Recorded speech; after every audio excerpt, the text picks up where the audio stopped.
there's enough trouble out there without you going to look for it. You don't even know what this letter means. It is from 6 months before I was born. Are you sure you don't just like want this guy to be your dad?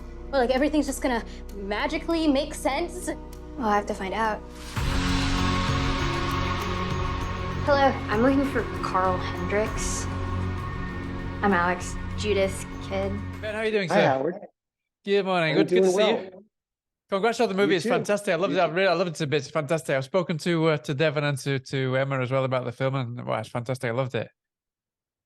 Oh, thank you. You want to just hang out with me all the time and just tell me that when I'm like feeling, down on myself or something? Yeah, 'Cause sure. that- Yeah. We can get that arranged. Thank you. Yeah, sure, no problem. I'll sit on your shoulder and just keep whispering in your ear and stuff. Just whisper nice No, things. but Yeah, seriously, it's a fantastic movie. I mean, I was curious. I was reading a little bit about the short films that you've done previously, and one I think, I don't know if it was your first one, but one of your very first short films was called The Reunion, which was kind of like past coming back to kind of haunt you or to find you. Was that just happenstance, was that a coincidence, or was that something that kind of played gradually towards this film? Because I know that was that like almost 20 years ago or something like that? Almost 20 years ago. I mean, that was my my thesis film in college at NYU, and it was a successful short film in that way. It did very well at NYU, but then I didn't make another longer film for quite a long time. It's funny because I think about stuff like that a lot. I mean, I hadn't watched The Reunion in about 10 years, and then I saw it again recently, and what I was amazed by was that I was able to get actors that were that good to be in a student film, because those actors are really good. PJ Sasko and Trisha Paluccio are just terrific. But I don't know if, and I saw some of my own, like filmmaking DNA in that movie, even though it's a little, there's also stuff where I go like, oh God, I can't believe I did that. But there's times where I'm like, oh, that's a pretty good shot. I don't know if it's part of a theme that I was deliberately investigating, or if it's something that, subconsciously you find interesting. I mean, I was wondering if sometimes I think about like, does my work have some sort of overall unifying theme? And my wife, who's also a writer and a very brilliant one, said, I think that a lot of your work has the theme of, oh, you think you know me, but you don't really know me. And I was like, oh, I guess it does, because I write in a lot of different genres and in a lot of different formats. And sometimes I write, action thrillers, and I've written, biopics, but there's always that kind of key core element. So it's possible that was present when I was writing that movie when I was, a lot younger than I am now. Something that I really, what was particularly interesting for me about the film, and what kind of made it all the more enjoyable, was the fact that it was very, I don't want to give anything away, of course, it's difficult to talk about it without giving anything away, but it was so open-ended and just kind of leaves you questioning everything, and kind of, it just skews your moral compass completely, and you don't know who to root for, who to kind of, what kind of conclusions to draw. Was that always your intention, or did you actually have a kind of a more specifically set out ending? How did kind of, I mean, it's going to be difficult for you to explain that without giving anything away, but was it specifically set out, or was it as open as it does finish in the end? Well, I'll say this. This script has existed for a long time in somewhat different forms. And I would say that the earliest versions of it were much more of a morality play, where a character gets a comeuppance for a misdeed. And as that version of the film thankfully never got made. But then as I continued to sort of evolve as a writer, and for whatever reason, I didn't want to give up this story and this script. And so I kept getting better as I would come back to it as I, improved as a writer. I think I leaned more and more, and it's been this way for a long time, into that deliberate ambiguity. And the reason is, I don't think this movie is in any way a morality story, because I don't think there's anything to debate. What Carl did, what you find out about 2/3 of the way into the movie, there's no excuse. There's nothing to debate. But what there is to debate is what you do after that stuff. After judgment's been passed, and after we're as people left with all kinds of convenient puzzle pieces that don't always fit in our lives, and that to me felt real. And I think that it can be somewhat of a cop-out to end on ambiguity and just be like, well, that's life. But Absolutely, yeah. I will say that a lot of other threads in this movie do get resolved. And I think that Alex is certainly in a better place at the end of the movie vis-a-vis everything else in her life with her, her Portland family and herself and her sense of who she is. She's much better off by the end of the movie. Carl is also much better off by the end of the movie. I think, he's let himself out of this sort of cage of punishment that he thinks he belongs in. Whether or not he deserves to, I think he has. And I think he has because on some level, he thinks Alex's existence or Alex showing up in some way has given him permission to do that, I think. So they're both better off and they're both a little freer and they're both less conflicted in their inner selves. But I think that as for what happens between the two of them, there's room for real ambiguity because as the person who wrote this script, I don't actually know. And I think it was sort of on purpose to not know and to not really have a strong opinion about what I think should happen either. Because I think that when you're writing something, the writer and the director is different than the human. The human is probably where Carrie, John Ailes' character is, where I'm like, fuck him. That's where I would be.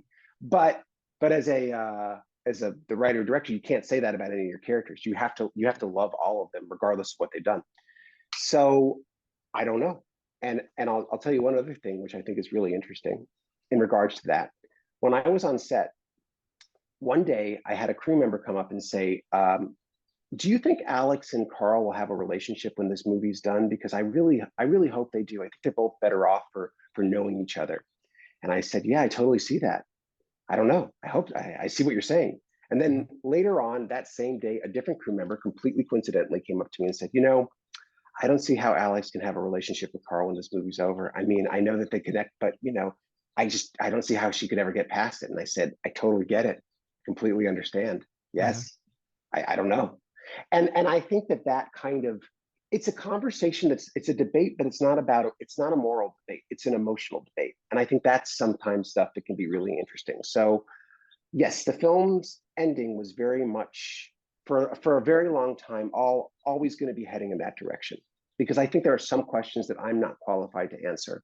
And I like movies that leave you debating and asking questions rather than making points and telling you what to think. Absolutely. In this kind of film. The argument in this story in the film without giving it away is obviously something that you can't, there is no black or white. It's like, why do people get bullied? You can't say they get bullied for this reason or this. Just things happen and there's no right or wrong answer about why things happen or what will happen next. So, and that's why I think it worked perfectly, because like you said, two different people have come up with two completely different ideas of what would happen next. So that must be really gratifying for you to hear that, to realize that your film has kind of created stories and different stories in people's heads that you could have Absolutely. no idea of controlling, of how they would come out in the end. Yes, that's a wonderful feeling, because when you're writing stuff, so much of it is just these characters live in your head, and maybe if you're super fortunate, and I've been lucky a couple times, the stuff that lives in your head gets to live in someone else's head, and then you don't have jurisdiction or control over it anymore. I mean, I'm not really any more qualified to say what happens to Alex and Carl than anyone watching the movie on some level. On some level, sure, I am, but also I'm kind of not. And I love that anything that anytime my work can take hold in someone else's head is such a wonderful feeling, because that's what anyone who writes anything, that's what they want, I think. Unless you're J.D. Salinger and you don't care, but I'm not him. So. But no, I mean, and at the same time, I'm guessing kind of there's also it's very much a meditation on religion. You mentioned kind of Devon Sawa's character. He's been alcoholic, but he's given up the booze, and that's you kind of talk about that without getting too preachy, but you kind of talk about that as being a way of feeling redemption, but without it getting too kind of preachy in a way, which I really appreciated, especially when it comes to religion and things like that. A lot of people don't appreciate kind of, you talk about religion, finding God can be a way of redeeming whatever you might have done in the past. And I really kind of appreciated the way you're very ambiguous about those things. Was that, I mean, I'm guessing that was all very specifically done for the same reason, no? Yes, it was very intentional that way. I mean, I'm Jewish. I am like culturally very like in touch with that part of myself. I go to synagogue sometimes. I would not describe myself as a particularly religious person. I think that though that I was always struck by the thing Carl says at the end of towards the end of the movie when he's saying it to the sheriff, played by Peter Peros. He says, like, there was Puritans used to try to convince themselves that they were saved, but sometimes that's, the pressure was too hard. I think to some degree, Carl was trying to convince himself that he was going to be okay, or that he was saved, or not, or still not damned over the leading up to the events of the movie. And I think that to some degree he believed it, and to some degree he was just trying to fake it till he did believe it. And I think that's what Alex says to Yardley's character, Sarah, Yardley Smith's character. Sometimes it seems like he just wants to believe it. So I think that religion is a really interesting and fertile thing to explore. And I was very conscious of trying to be respectful of it without acting like an advertisement. I mean, this is obviously not a faith-based movie, but I also never wanted to condescend to Sarah's character, who I think uses religion to very good ends. I think that her faith probably informs everything she does, including taking Carl in, including trying to help Carl's life. And then, and I think that also it's probably filling a hole in her life that might be a little sad as well. So, And yes, that was all pretty.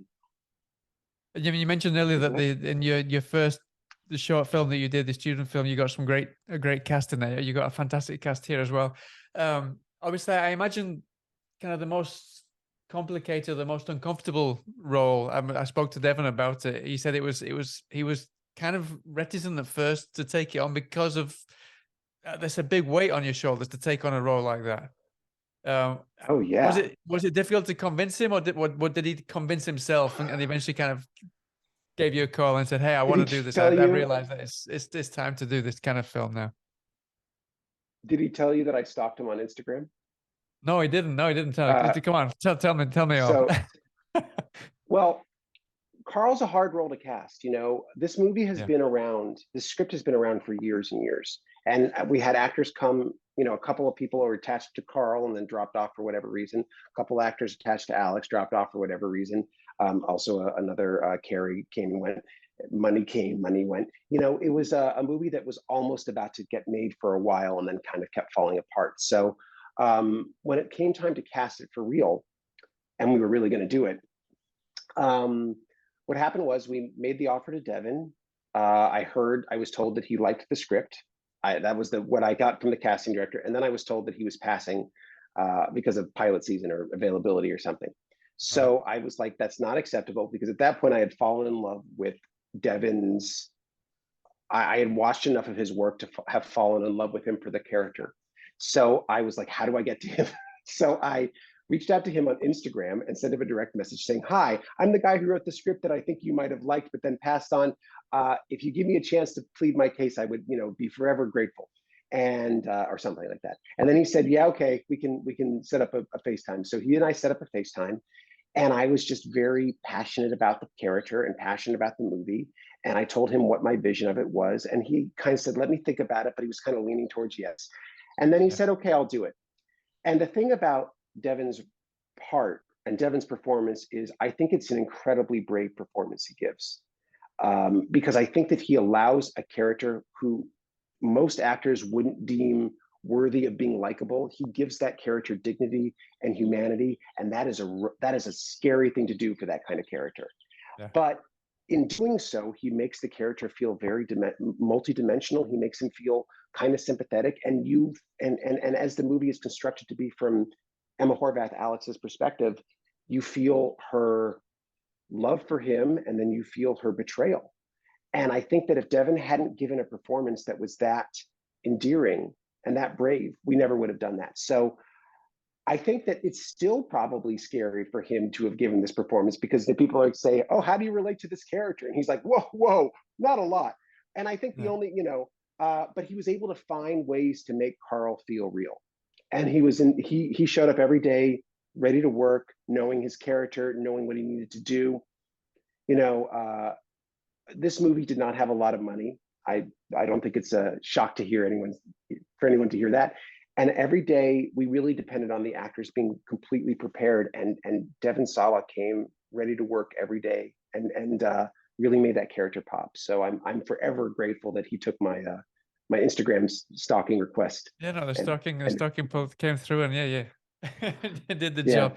So listen, just to finish off, then, I mean, I can't talk enough about the film, but I want to know what's next, because this is your first film. I imagine you can't wait to get another feature film. I know that you've written previously. You've written quite a few feature film scripts, so I imagine your next plan is probably to try and get another feature film rolling. No?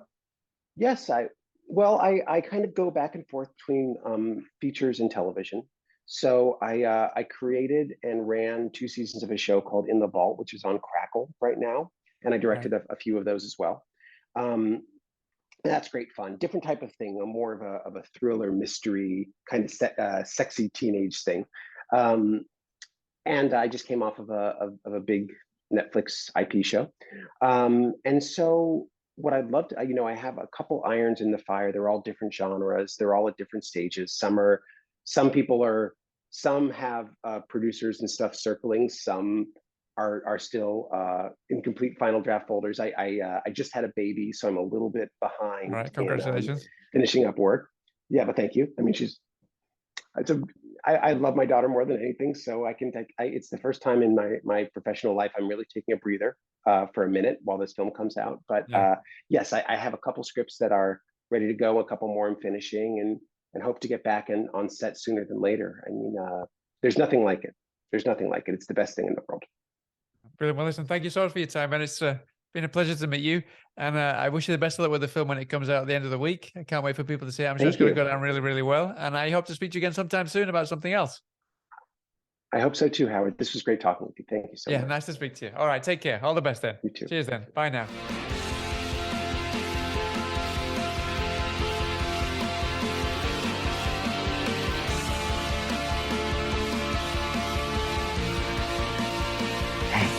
I'm gonna be okay. Everything's gonna be fine.